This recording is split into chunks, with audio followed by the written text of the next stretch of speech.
Good morning, welcome to news analysis. నేను జ్యోత్స్న. డిస్కషన్లోకి వెళ్లే కన్నా ముందు వివిధ పత్రికల్లో వచ్చిన వార్తా కథనాలను ఒకసారి చూద్దాం. తెలంగాణ వార్తా పేపర్స్ చూసినట్లయితే ముందుగా ఒకసారి ఆంధ్రజ్యోతి చూద్దాం. ఉద్యోగులకు ఏం చేద్దాం, రాష్ట్ర ప్రజలకు తెలంగాణ ఆవిర్భావ దినోత్సవ శుభాకాంక్షలు తెలిపిన సీఎం రేవంత్ రెడ్డి. మంత్రులతో సీఎం రేవంత్ రెడ్డి సమాలోచనలు. ఉద్యోగుల సమస్యలు, డిఏలపై కీలక చర్చ జరిగింది. రిటైర్మెంట్ వయసు ఏడాది పెంపుపై పరిశీలిస్తున్నారు.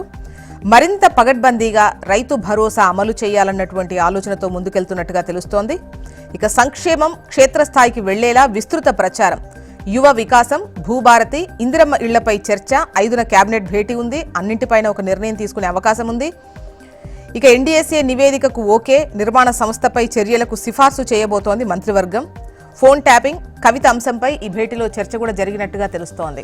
ఇక అంతే ప్రాధాన్యతతో గనక చూసినట్లయితే రైట్ సైడ్, రష్యా గడ్డ మీద నుంచే రష్యాపై భీకర దాడులు చేసిన యుక్రెయిన్ను వారం రోజుల్లో చుట్టేస్తామంటూ 3 ఏళ్ల క్రితం యుద్ధానికి దిగిన రష్యాకు ఆదివారం పెద్ద దెబ్బే తగిలింది అని చెప్పొచ్చు.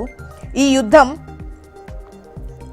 1192వ రోజుకు చేరుకోగా ఆపరేషన్ వెబ్ పేరుతో రష్యా గడ్డ మీద నుంచే యుక్రెయిన్ జరిపిన డ్రోన్ దాడుల్లో రష్యాలోని 4 ఎయిర్ బేస్లు టార్గెట్ అయినట్టుగా తెలుస్తోంది. 18 నెలలుగా ఆ ఆపరేషన్ను వ్యూహాత్మకంగా కొనసాగించి ట్రక్కుల్లో రష్యాకు డ్రోన్లను పంపింది యుక్రెయిన్.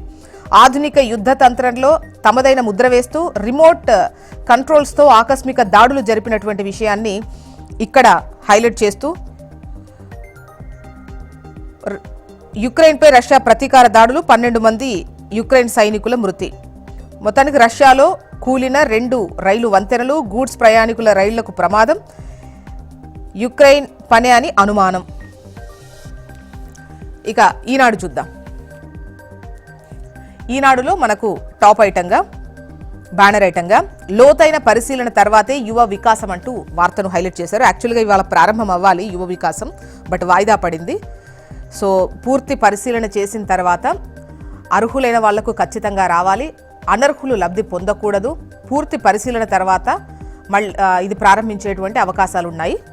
సో దానికి సంబంధించే ఈ వార్త. నిన్న మంత్రుల భేటీ జరిగింది కదా, అక్కడ నిర్ణయం తీసుకున్నారు. ఇక కాళేశ్వరంపై విజిలెన్స్, ఎన్డీఎస్ఏ నివేదికపై కూడా సమీక్షించారు. 5న మంత్రివర్గ సమావేశం ఉంది. అందులో ఉద్యోగుల సమస్యపైన చర్చిస్తారు. ఇక రైట్ సైడ్ చూసినట్లయితే రష్యాలో యుక్రెయిన్ దాడికి సంబంధించే వార్తను హైలైట్ చేస్తూ రష్యాపై విరుచుకుపడ్డ యుక్రెయిన్ భీకర దాడి అంటూ వార్తనిచ్చారు. వైమానిక స్థావరాలే లక్ష్యం, 41 యుద్ధ విమానాలు ధ్వంసం. యుక్రెయిన్ సైనిక శిక్షణా కేంద్రంపై రష్యా ప్రతిదాడి చేసింది. 12 మంది సైనికులు మృతి చెందారు. 472 డ్రోన్లను ప్రయోగించిన పుతిన్ సేన. ఇదే అతిపెద్ద దాడి అన్న యుక్రెయిన్. ఇక లెఫ్ట్లో గనక చూసినట్లయితే అమ్మా నాన్న మీకెన్ని మార్కులు అన్నటువంటి క్వశ్చన్తో, ఇది పేరెంటింగ్కి సంబంధించినటువంటి ఒక ప్రత్యేక కథనం అనుకుంటా. మా అబ్బాయికి 100కు 1 మార్కు తగ్గింది. ఈసారి మా అమ్మాయి స్కూల్ టాపర్గా నిలిచింది. పిల్లల గురించి ఇలా చెబుతుంటాం కదా, మరి తల్లిదండ్రులుగా మనకెన్ని మార్కులు వచ్చాయి, వారిని తీర్చిదిద్దడంలో మన ర్యాంక్ ఎంత, వాళ్ళ ప్రవర్తనను మార్చడంలో మన ప్రతిభ ఏ పాటి ఉంది, జీవిత విలువలను నేర్పించడంలో మీరెక్కడ, సమీక్షించుకోండి, ఇలా అంటూ ఒక కథనాన్ని ఇచ్చారు. ఆ తర్వాత దీన్ని చూడండి. ఇక ఇవాళ తెలంగాణ ఆవిర్భావ వేడుకలు కదా, పెరేడ్ గ్రౌండ్లో పెద్ద ఎత్తున వేడుకలు నిర్వహించేందుకు ఏర్పాట్లు చేశారు. ఆ వార్త ఇది. నేడు తెలంగాణ ఆవిర్భావ వేడుకలు. పెరేడ్ గ్రౌండ్స్లో జాతీయ పతాకాన్ని ఆవిష్కరించనున్న సీఎం రేవంత్ రెడ్డి. నేడు రాజ్ భవన్కు మిస్ వరల్డ్ సుచాత, 3 రన్నరప్లు సైతం. పోటీలు ముగియడంతో సొంత దేశాలకు సుందరిమణులు. ఇవన్నీ న్యూస్ రీల్స్లో చూడండి. నేటి నుంచి అంతటా రిజిస్ట్రేషన్లకు స్లాట్ విధానం అంటున్నారు మంత్రి పొంగులేటి శ్రీనివాసరెడ్డి. రాష్ట్రంలోని అన్ని సబ్ రిజిస్ట్రార్ కార్యాలయాల పరిధిలో ఇవాల్టి నుంచి స్లాట్ నమోదు విధానం అందుబాటులోకి తీసుకొస్తున్నట్లు రెవెన్యూ శాఖ మంత్రి పొంగులేటి శ్రీనివాసరెడ్డి తెలిపారు. నమస్తే తెలంగాణ చూద్దాం నెక్స్ట్. డల్లాస్లో జై తెలంగాణ. అమెరికాలో తెలంగాణ వాదుల అలైబలై. రాష్ట్ర అవతరణ, బీఆర్ఎస్ రజతోత్సవ వేడుకలు. కేటీఆర్కు అపూర్వ స్వాగతం పలికిన ఎన్ఆర్ఐలు. విమానాశ్రయం నుంచి పార్టీ శ్రేణుల భారీ rally. Torch bearer of Telangana అంటూ నినాదాలు. తెలంగాణ సాంస్కృతిక కళారూపాల ప్రదర్శన. గులాబీమయమైన పెప్పర్ ఎరీనా ప్రాంగణం. ఇక ప్రధాన వార్త విషయానికి వస్తే ఎల్లంపల్లిలో దొంగలు పడ్డారు అంటూ మాఫియా దందా రాజకీయ అండ. బ్యాక్ వాటర్కు భారీ అడ్డుకట్టలు, 150 ఎకరాలు ఆక్రమించి 30 చేపల చెరువుల నిర్మాణం. ఇక ప్రభుత్వంపై వ్యతిరేకత నిజం, రుణమాఫీ భరోసాకు మైలేజ్ రాలేదు, ముఖ్యమంత్రితో భేటీలో మంత్రుల మాట. ఇక ఎందుకంత ప్రజా వ్యతిరేకత అంటూ కాంగ్రెస్ నేతల మధ్య విభేదాలు దేనికి, కమిషన్ వసూళ్ల ఆరోపణల్లో నిజమెంత, కేసీఆర్కు నోటీస్పై రైతుల స్పందనేంటి, పార్టీ నాయకులను ఆరా తీసిన మీనాక్షి. ఇవన్నీ న్యూస్ రీల్స్లో చూడండి. తర్వాత ఏపీ వార్తా విశేషాల్లోకి వెళ్దాం. ముందుగా ఈనాడు గనక చూసినట్టయితే 25 ఏళ్లు కరెంటు బిల్లు రాదంతే, సామాన్యుడికి విద్యుత్ మిగులు అదనంగా వాడిన నెట్ మీటరింగ్తో బిల్లు తక్కువే, పీఎం సూర్యఘర్తో ప్రయోజనాలకు సంబంధించిన వార్త ఇది. ముందే వచ్చి మందగించిన నైరుతి, రాష్ట్రంలో పెరిగిన వేడి, ఉక్కపోత. ప్రజా పంపిణీ వ్యవస్థను పారదర్శకంగా నడిపిస్తాం, 15.6 లక్షల కుటుంబాలకు ఇళ్ల దగ్గరికే సరుకులు.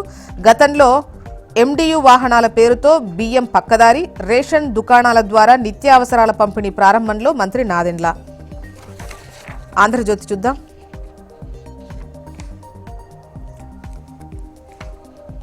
ముఖ్య వార్తగా ఇప్పుడే బాగుంది, ఒకటినే ఇంటి వద్దకే, ప్రతి నెల టెన్షన్గా పెన్షను,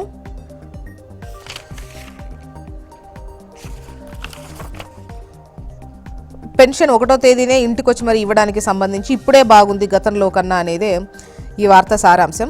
ఇక రేషన్ తిప్పలు తప్పాయి అంటూ ఇప్పుడు రేషన్ దుకాణాల దగ్గరికే వెళ్ళి రేషన్ తీసుకోవడానికి సంబంధించి వస్తున్నటువంటి ఆదరణ, దానికి ప్రజా పంపిణీ వ్యవస్థ పారదర్శకంగా ఉంది అని చెప్పేటువంటి కథనం ఇది. ఇక మావాడే వదిలేయండి అంటూ అవినీతి పరులకు నేతల అండ అంటూ ఒక ప్రముఖ కథనాన్ని ప్రచురించారు. సాక్షి చూద్దాం.